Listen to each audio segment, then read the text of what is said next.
அவர் ஒரு குழந்தைய பெற்றெடுக்கல, ஆனா அவரு ஏவாளை பெற்றெடுத்தார். Who did the operation? யார் இந்த ஆபரேஷனை செய்தது? God did the operation. ஆண்டவர் ஆகிய கடவுள் இந்த ஆபரேஷன் செஞ்சாரு. Because God did the operation, there were no stitch marks. ஆண்டவர் ஆபரேஷன் செஞ்சதுனால தையல் போட்டதுக்குள்ள எந்த தையலும் அங்க கிடையாது. அந்த அருங்குறியே அதுல இல்ல, அடையாளமே இல்ல. Okay. Some of the ladies are saying, why did you come now? கொஞ்சம் பேர் நினைச்சிட்டு இருக்காங்க, நீங்க ஏன் இப்ப போய் வந்தீங்க?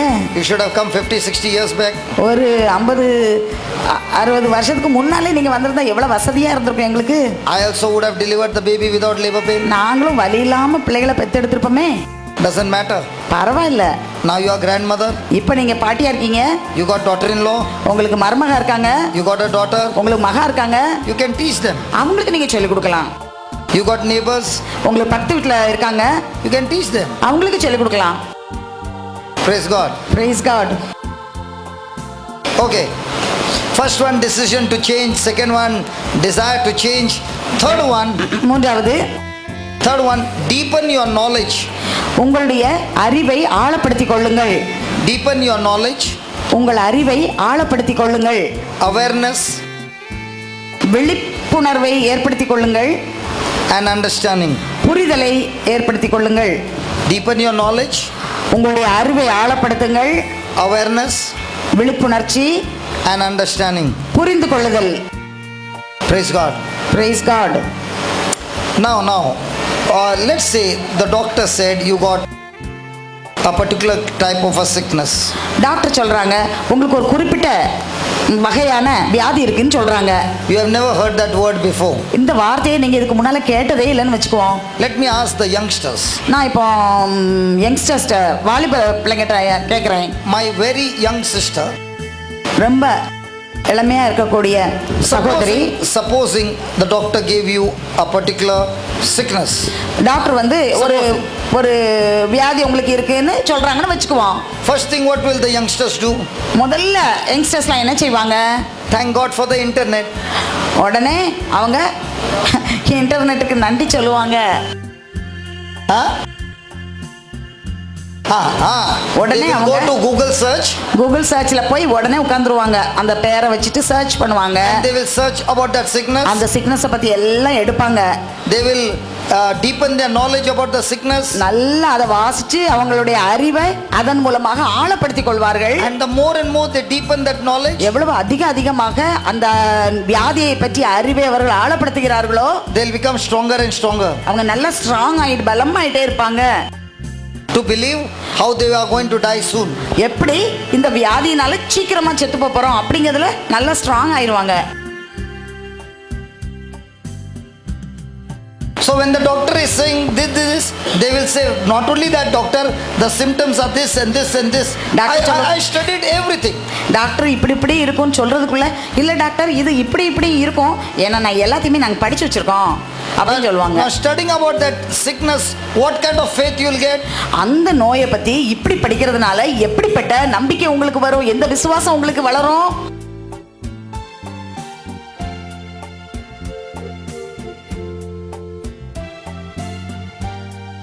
All kind of fear will come. எல்லா வகையான பயமும் உங்களை பிடிச்சுக்கும். See, it is very important to study the word of God. நல்லா கவனிச்சுக்கோங்க, இறை வார்த்தையை படிப்பது அவ்வளவு முக்கியமானதாகும். To pray, ஜெபம் பண்றதுக்கு everything is important. எல்லாமே முக்கியம்தான்.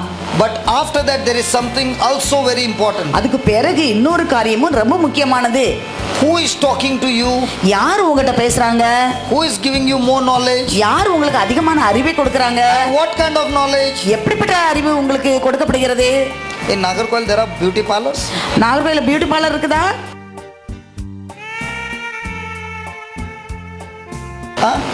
Here, there. Okay.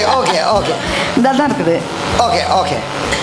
When we men go to have a haircut, நாங்க தலைமுடியெல்லாம் வெட்டுறதுக்கு ஒரு சலூனுக்கு போகும்போது the barber will take 2 hours to cut. 2 மணி நேரம் அந்த முடியெல்லாம் சரி பண்றதுக்கு எடுப்பாங்க. But when a lady goes for a haircut, அவங்க ஒரு லேடி ஒரு ஹேர் கட் போனா she comes out in 10 minutes. 10 நிமிஷத்துல வெளியே வந்துருவாங்க.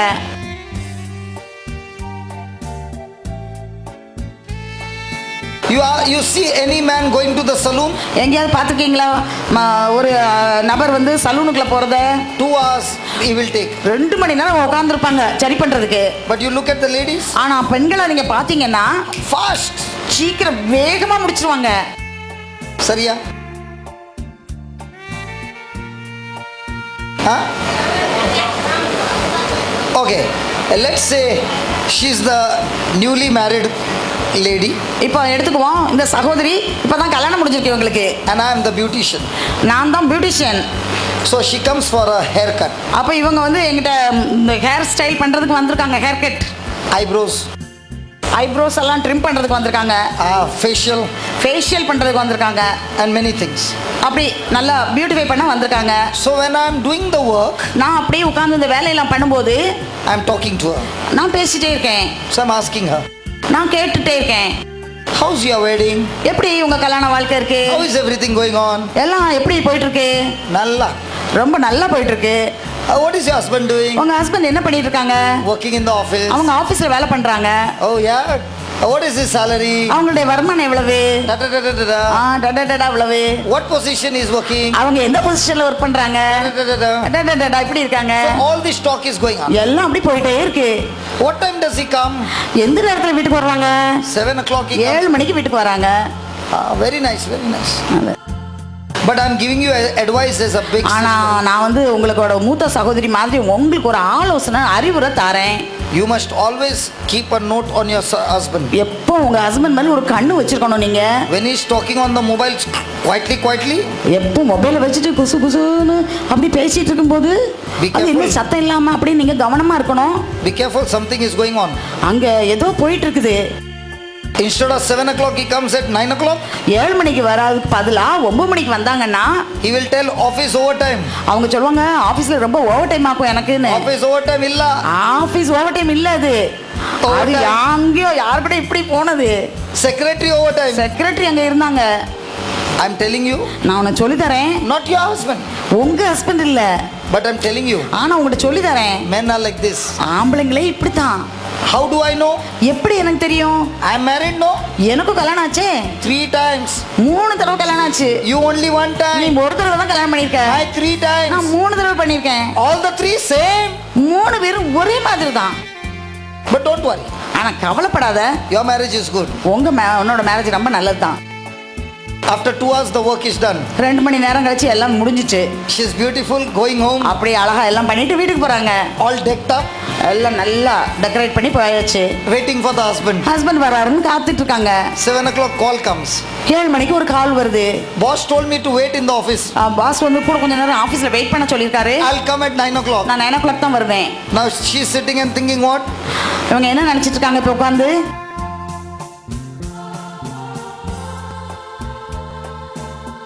What is she thinking? என்ன நினைச்சிட்டு இருக்காங்க உட்கார்ந்து?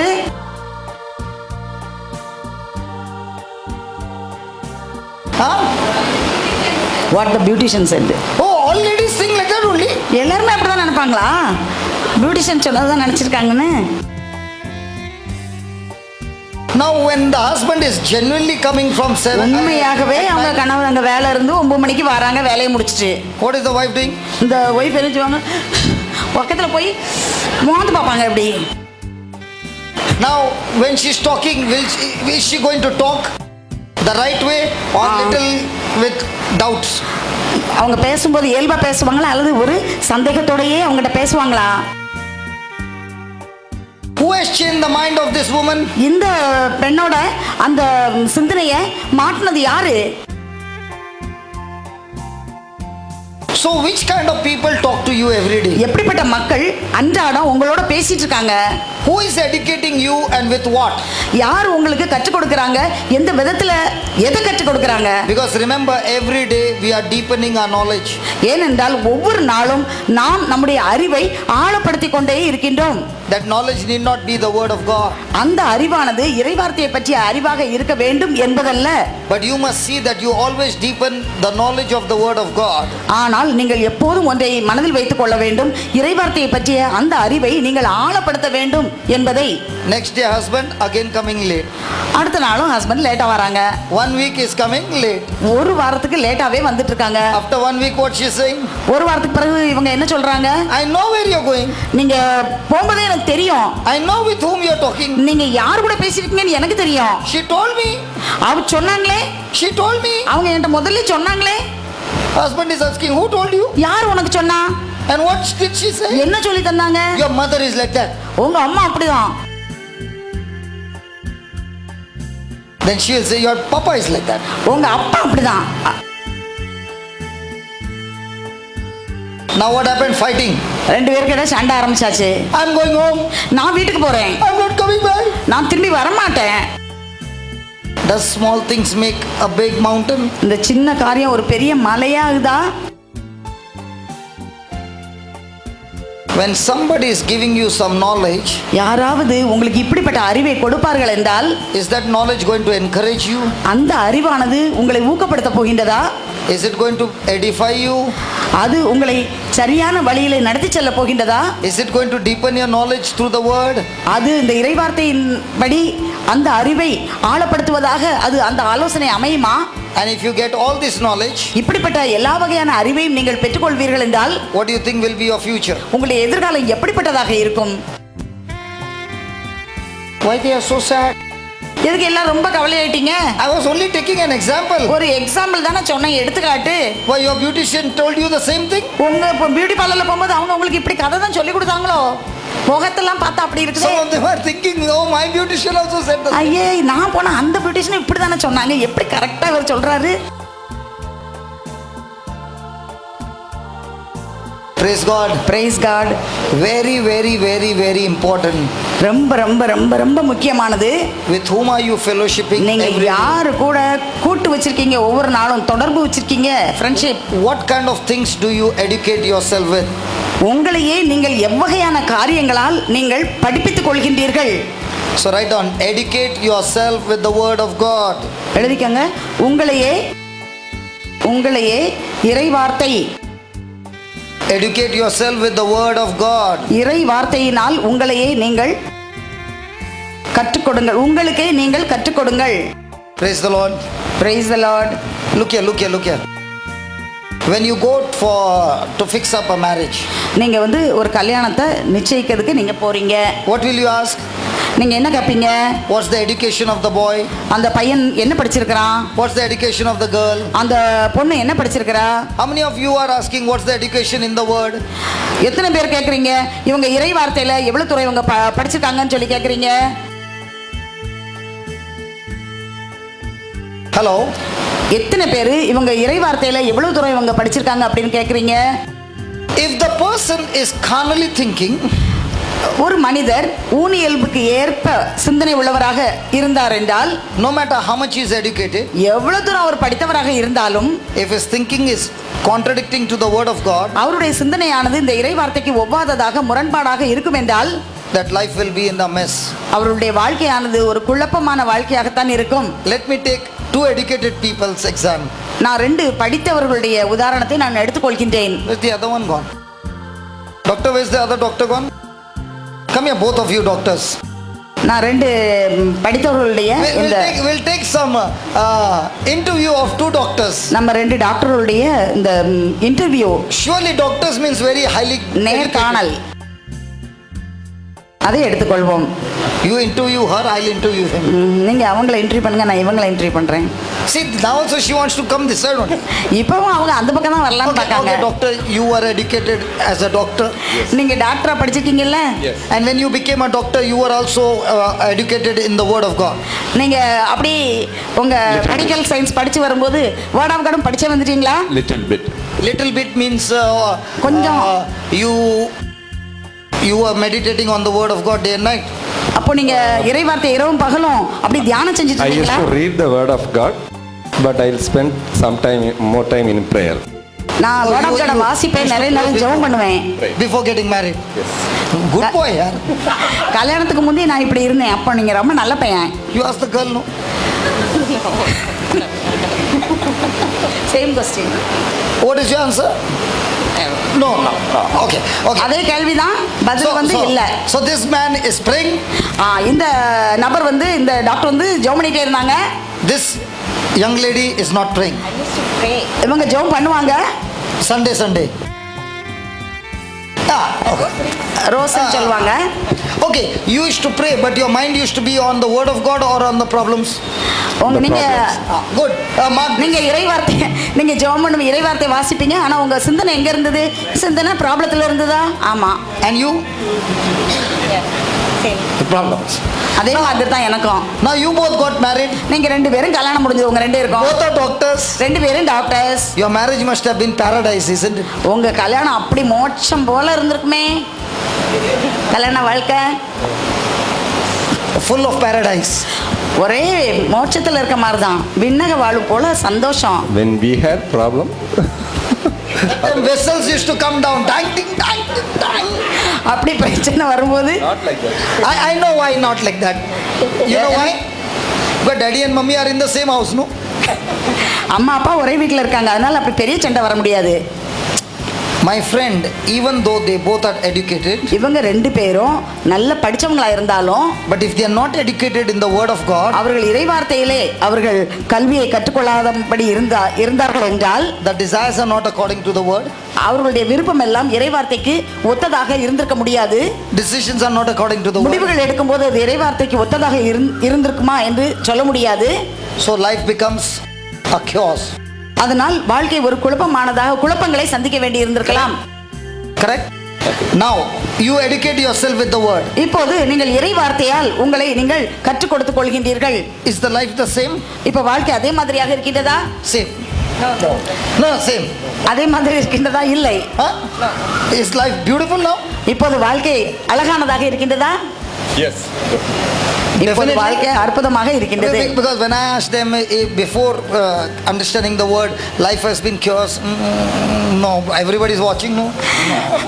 இதற்கு முன்னால் இறைவார்த்தை கற்றுக்கொள்வதற்கு முன்னால் வாழ்க்கையில் ஏதாவது இப்படி பிரச்சனை குழப்பம் அதெல்லாம் இருந்தா இப்படி சொன்னதை எல்லாரும் பார்த்துக்கிட்டே இருந்தாங்க.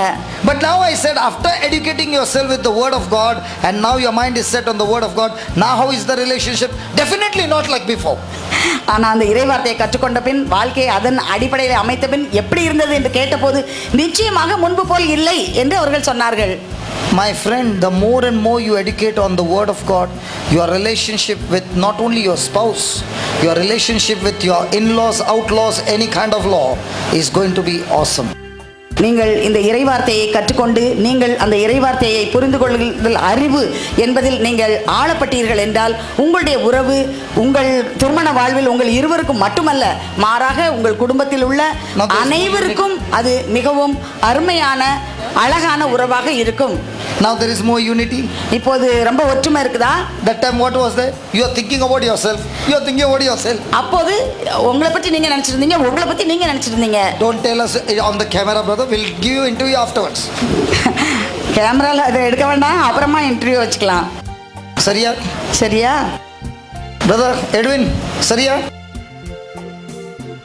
It has happened not only to you, my friend. It happens to all of us. உங்களுக்கு மட்டும் இல்லை, எல்லாத்துக்குமே அப்படித்தான். Why? ஏன்? When you are carnally thinking, நாம் ஊனியல்புக்கு ஏற்ற ஒத்த சிந்தனைகளை கொண்டிருப்பவர்களாக இருந்தோம் என்றால், you can have all the riches of the world. இந்த உலகத்தில் உள்ள எல்லா விதமான வளங்களையும் வாய்ப்புகளையும் நாம் பெற்றவர்களாக இருப்போம்.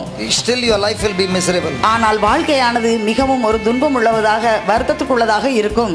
The moment you change your mindset, உங்களுடைய மனநிலையை நீங்கள் மாற்றிக்கொண்ட உடனே, I'm not saying there will be no problems, பிரச்சனையே இருக்காது என்று நான் சொல்லவில்லை. but even in the midst of problems, ஆனால் அந்த பிரச்சனைகள் வரும்போது கூட there will be joy. உங்களுக்கு மகிழ்ச்சி இருக்கும். Isn't it? Now life is beautiful. இப்போது வாழ்க்கை அழகானதாக இருக்கின்றது. Now because you both are educated in the word, what happens to the life of your children? நீங்கள் இருவரும் இந்த இறைவார்த்தையில் நீங்கள் அந்த அறிவை ஆழப்படுத்தியதால் உங்கள் குழந்தைகளுடைய வாழ்க்கை எப்படி இருக்கின்றது? மிகவும் ஆசீர்வாதமாக இருக்கின்றது. Before, how were your children?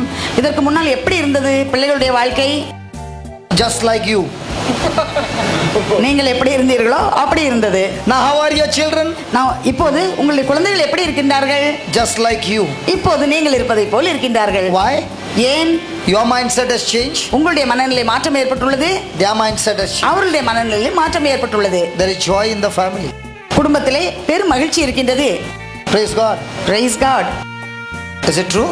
உண்மைதானே அது? Some of them are asking, ask them more question, no?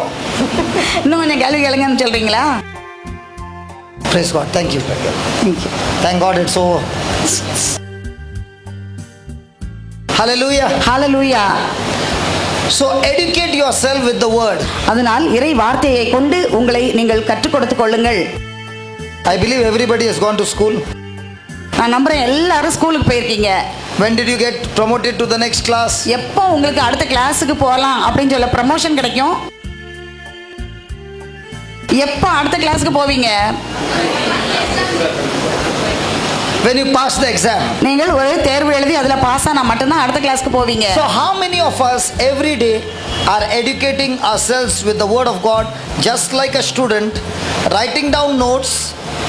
Hello, writing down notes and telling the Lord, I am ready for the test and I am ready to pass the test. எத்தனை பேர் நம்ம ஒரு மாணவனை போல இந்த பைபிளை இறைவார்த்தையை வாசிக்கும் போது ஒரு நோட் வச்சு அதுக்கு பாயிண்ட்ஸ் எல்லாம் எடுத்து அதை படித்து ஆண்டவரே நான் தேர்வுக்கு தயாராக இருக்கின்றேன் என்று சொல்கின்றோம். When the test comes, we said to God, I don't want the test, give my neighbor the test. நமக்கு சோதனை வரும்போது நாம் சொல்கின்றோம் ஆண்டவரே எனக்கு வேண்டாம், அடுத்த பின்னால் இருக்கவங்களுக்கு கொடுங்க அப்படின்னு சொல்கிறோம். Without passing the test, there is no promotion. டெஸ்ட்டில் பாஸ் ஆகாமல் நமக்கு எந்த உயர்வும் கிடையாது. Because remember one thing. நன்றாக ஒன்றை ஞாபகத்தில் வைத்துக் கொள்ளுங்கள். Even if the doctor has got the knowledge, டாக்டருக்கு அந்த அறிவு இருந்தாலும் there is no knowledge greater than God's knowledge. ஆண்டவருடைய இந்த அறிவை காட்டிலும் உயர்ந்த அறிவு வேறு ஒன்றுமே இல்லை. And if you apply this God's knowledge in every day of your life, இந்த ஆண்டவருடைய அறிவை உங்களுடைய அன்றாட வாழ்க்கையிலே நீங்கள் அதை பயன்படுத்துவீர்கள் என்றால், நடைமுறைப்படுத்துவீர்கள் என்றால், you will be living a supernatural life. நீங்கள் ஒரு இயற்கைக்கு அப்பாற்பட்ட ஒரு வாழ்வை நீங்கள் வாழ்பவராக இருப்பீர்கள். When you follow the principles from the Bible, இந்த பைபிளில் சொல்லக்கூடிய அத்தனை அந்த நடைமுறை கட்டளைகளையும் நீங்கள் கடைபிடிப்பீர்கள் என்றால், you will be living a complete different life in this world. இந்த உலகத்திலே வித்தியாசமான ஒரு வாழ்க்கையை நீங்கள் வாழ்பவராக இருப்பீர்கள். Praise God. Praise God. Fourth point. Fourth point. Be diligent. அறிவுள்ளவர்களாக இருங்கள். Okay, that time the break took place. I forgot to explain to you. I said, when I read that Psalms 37 verse 4, that when I delight in the Lord, He gives me the desires of the heart, I was so sad. I said that and then we broke off. Yes நம்ம tea பிரேக்குக்கு போகும்போது திருப்பாடல் 37:4 நம்ம வாசித்தோம். ஆண்டவரில் இன்பத்தை தேட அப்போது நெஞ்சம் நாடுவதை தருவார், உன் விருப்பங்களை இதய விருப்பங்களை நிறைவேற்றுவார்னு. ஆனால் பிரதர் அப்பா சொல்லும்போது சொன்னாங்க, அதை வாசித்த போது எனக்கு ரொம்ப கவலையாக இருந்ததுன்னு. ஆனால் நம்ம பிரேக் பண்ணி போயிட்டோம், அதுக்கு எக்ஸ்பிளைன் பண்ணல. I said, what's the use of having big dreams and they are never manifested? நிறைய கனவுகள் இருந்து என்ன பிரயோஜனம்? அந்த கனவுகள்லாம் தெரிவுகளாக வெளிப்பாடுகள் வராட்டா அதனால என்ன பிரயோஜனம்? How many of you want God's plans and God's dreams and God's desires to be manifested in your life? எத்தனை பேருக்கு ஆண்டவருடைய திட்டங்களும் ஆண்டவருடைய விருப்பங்களும் ஆண்டவருடைய கனவுகளும் உங்கள் வாழ்க்கையிலே தெரிவுகளாக வர வேண்டும் என்று விரும்புகின்றீர்கள்? Come on, how? உங்க வாழ்க்கையில ஆண்டவருடைய திட்டங்கள் வெளிப்பாடுகளாக எனக்கு நடக்க வேண்டும் என்று எத்தனை பேர் விரும்புகின்றீர்கள்? All of us have that desire. எல்லாத்துக்கும் அந்த விருப்பம் இருக்குது. So how will I bring it to pass? எப்படி அது நடைமுறையிலே அது சாத்தியமாகும்? Can somebody give me an answer? யாராவது அதுக்கு பதில் சொல்ல முடியுமா? Hello? No. நம்மையே ஆண்டவருக்கு ஒப்பு கொடுக்க வேண்டும். Read the next verse. ரெண்டாவது வார்த்தை அதில் வாசிச்சு பாருங்க. திருப்பாடல் 37:4 5 வாசிச்சு பாருங்க. Read the next verse. 5வது வசனம் இவ்வாறு சொல்கின்றது, உன் வழியை ஆண்டவரிடம் ஒப்படைத்து விடு, அவரையே நம்பியிரு, அவரை உன் சார்பில் செயலாற்றுவார். Commit yourself to the Lord. உங்களையே ஆண்டவரிடத்திலே ஒப்புக்கொடுங்கள், உன் வழியை ஆண்டவரிடம் ஒப்படைத்து விடு and trust in Him. அவரையே நம்பியிரு, and he will bring the desires to pass. அவரே உன் சார்பில் செயலாற்றுவார். When I read that, நான் அதை வாசித்த போது I was dancing and dancing and dancing. நான் ஒரே டான்ஸ் ஆடிட்டு இருந்தேன். And I said, God, you said, I did not say. ஆண்டவரே நீர் தான் இதை சொன்னீர், நான் சொல்லவில்லை. You said நீர் சொன்னீர் that you will bring நீர் கொண்டு வருவீர் your desires உம்முடைய விருப்பங்களை that you have put in my heart என்னுடைய இதயத்தில் வைத்திருக்கிறீர் to manifestation. அதை செயலாக்கம் கண்ணால் பார்க்கக்கூடிய வகையிலே நீர் செயலாற்றுவீர். I have to do two things. நான் 2 காரியங்கள் செய்ய வேண்டும். Commit myself என்னையே நான் ஆண்டவரிடத்தில் ஒப்பு கொடுக்க வேண்டும். and trust in you. அவரை நான் நம்ப வேண்டும். Commit myself என்னை ஒப்படைக்க வேண்டும். and trust in you. அவரை நான் நம்ப வேண்டும். What is commitment? ஒப்படைத்தல் என்றால் என்ன? Commitment. ஒப்பு கொடுத்தல் என்றால் என்ன? Commitment. Hello, commitment. ஒப்பு கொடுத்தல் என்றால் என்ன? Commitment is you make a decision and you don't change that decision. You are நீங்கள் committed. ஒரு முடிவை எடுக்கின்றீர்கள், ஆனால் அந்த முடிவில் இருந்து நீங்கள் பின்வாங்குவதில்லை, மாற்றுவதில்லை. அதுதான் When you give your ஒப்படைத்தல். word, when you give your word, you don't change. உங்கள் வாக்கை நீங்கள் கொடுக்கும்போது அதில் நீங்கள் மாற்றம் கொண்டு வருவதில்லை. So when you give your word to the Lord, ஆண்டவருக்கு உங்கள் வார்த்தையை நீங்கள் கொடுக்கும்போது you don't change. நீங்கள் அதில் மாறுவதில்லை. You go and fulfill that word that you have given. எந்த வார்த்தையை நீங்கள் கொடுத்தீர்களோ அந்த வார்த்தையை நீங்கள் நிறைவேற்றுகின்றீர்கள். That is called commitment. அதுதான் ஒப்படைத்தல். In my life, என்னுடைய வாழ்க்கையிலே every person who is organizing, யாரெல்லாம் ஆர்கனைஸ் பண்ணுகின்றார்களோ அவர்கள் எல்லோரும் they catch hold of me அவர்கள் என்னை பற்றிக் கொள்கின்றார்கள். and they tell me, அவர்கள் என்னிடம் சொல்கின்றார்கள், give me your commitments உங்களுடைய அந்த ஒப்படைத்தலை, கடமை உணர்வுகளை கொடுங்கள். for the whole year. ஒரு வருடத்திற்கும் நீங்கள் உங்களை எங்களுக்கு கொடுங்கள். So before 2012 can get over, 2012 முடிவதற்கு முன்னாலேயே 2013 I have to give them the dates. 2013க்குள்ள எல்லா தேதிகளையும் நான் கொடுக்க வேண்டியிருந்தது. No matter what happens, என்ன நடந்தாலும் சரி, I am committed to the date. நான் அந்த தேதிகளுக்கு கட்டுப்பட்டவனாக Whether I இருக்கிறேன். like it or not, எனக்கு விருப்பம் இல்லையோ I have to come on that நான் day. வந்தே தேர வேண்டும் அந்த நாட்களிலே. And the team members also, அந்த குழுவில் இருக்கின்ற நபர்கள் எல்லோருமே they are also committed. அவர்களும் இவ்வாறு கடமை உணர்வு உள்ளவர்களாக இருக்கின்றார்கள். When I give them the date, நான் அவர்களிடம் அந்த தேதியை கொடுக்கும்போது everyone are there. ஒவ்வொருவரும்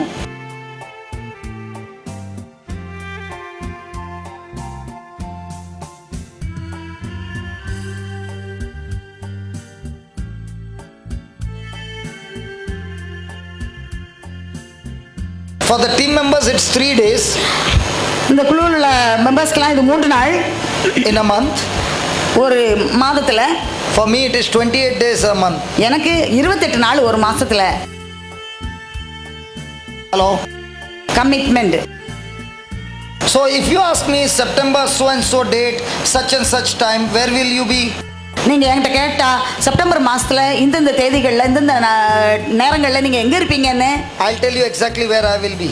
நான் கரெக்டா சொல்லுவேன் நான் எங்க எப்போ இருக்கணும்னு. So I'm committed there. எனக்கு அங்க கடமை இருக்குது. Correct? சரியா? Now even if I have something personal, எனக்கு என்னோட சொந்த வாழ்க்கையில ஏதாவது காரியங்கள் இருந்தால் கூட I'm committed to that date. நான் அந்த தேதிகளுக்கு கட்டுப்பட்டவனாக, கடமை உணர்வு உள்ளவனாக இருக்கின்றேன். So what do I do? நான் அதனால என்ன செய்றேன்? I come. நான் வர்றேன். Right? சரியா? Just as I'm committed to that date, அந்த தேதிகளுக்கு நான் எவ்வாறு கடமை உணர்வு உள்ளவனாக, கட்டுப்பட்டவனாக இருக்கின்றேனோ, if I make a commitment to God's word ஆண்டவருடைய வார்த்தைக்கு நான் இவ்வாறு என்னை ஒப்படைத்தால், and I give my word என்னுடைய வார்த்தையை நான் கொடுத்தால், and I say to God, நான் கடவுளிடம் சொன்னால், whether I like it or not, எனக்கு விருப்பம் இல்லையோ, no matter what happens, என்ன நடந்தாலும் சரி, I'm committed to you. நான் உமக்கு என்னை அர்ப்பணித்துள்ளேன். I will be faithful to your word. நான் உம்முடைய வார்த்தைக்கு நான் பிரமாணிக்கம் உள்ளவனாக இருப்பேன்.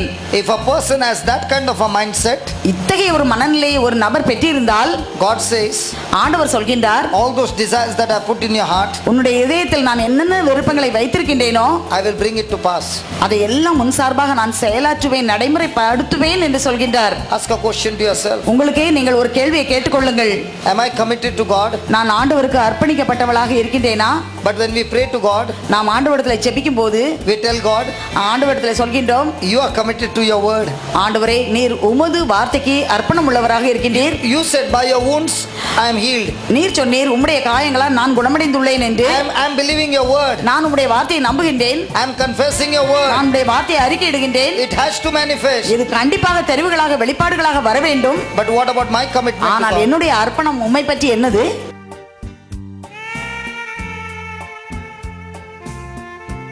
God should be faithful to his word. ஆண்டவர் அவருடைய வார்த்தைக்கு பிரமாணிக்கம் உள்ளவராக இருக்க வேண்டும். And he is faithful to his our word. பிரமாணிக்கம் உள்ளவராக இருக்கின்றார். But the question is, ஆனால் கேள்வி என்னவென்றால், am I faithful to his word? நான் ஆண்டவருடைய வார்த்தைக்கு பிரமாணிக்கம் உள்ளவனாக நான் இருக்கின்றேனா? Praise God. Praise God. I had given this date நான் இந்த தேதியை கொடுத்திருந்தேன்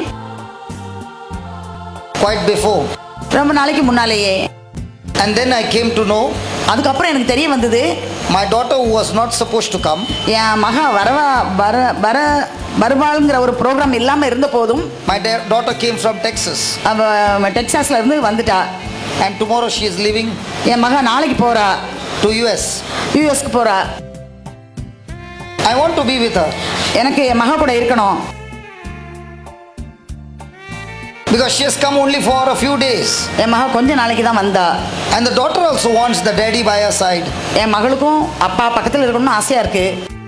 When I left home நான் வீட்டை விட்டு வந்தபோது early morning at 5, 5 மணிக்கு வெளியே வந்தேன். she was sleeping. அவள் தூங்கிட்டு இருந்தா. In the afternoon we were chatting மதியம் நான் பேசிட்டு இருந்தேன். and she said, Dad, I could not see you. அவள் சொன்னா, அப்பா நான் உங்களை பார்க்க முடியலையே, I could not even say bye and hug you நான் உங்களுக்கு போயிட்டு வரேன்னு சொல்லி உங்கள்கிட்ட வழி அனுப்ப முடியலையே. because you left when I was sleeping. ஏன்னு சொன்னால் நான் தூங்கிட்டு இருக்கும்போதே நீங்கள் போயிட்டீங்க. Dad, I won't be able to see you. நான் உங்களை பார்க்க முடியாதே. Now I am committed to come here. நான் இங்கே வர்றதுக்காக ஏற்கனவே நான் கட்டுப்பட்டவனாக இருக்கிறேன். I did not say to anybody anything. நான் ஒருத்தட்டையும் ஒன்றுமே சொல்லலை. I came here. நான் இங்கே வந்துட்டேன். All of a sudden Uncle Brito, திடீர்னு Brito uncle, he said, when is your daughter going? அவங்க கேட்டாங்க, எப்போ உங்கள் மகா போகிறாங்க? He said, your daughter is going on the 16th. அவங்க உங்கள் மகா 16ஆம் தேதியா போகிறாங்கன்னு கேட்டாங்க. I said, no, she is going on the 10th. நான் சொன்னேன், இல்லை 10ஆம் தேதி போகிறாங்க. No, your daughter is going on the 16th.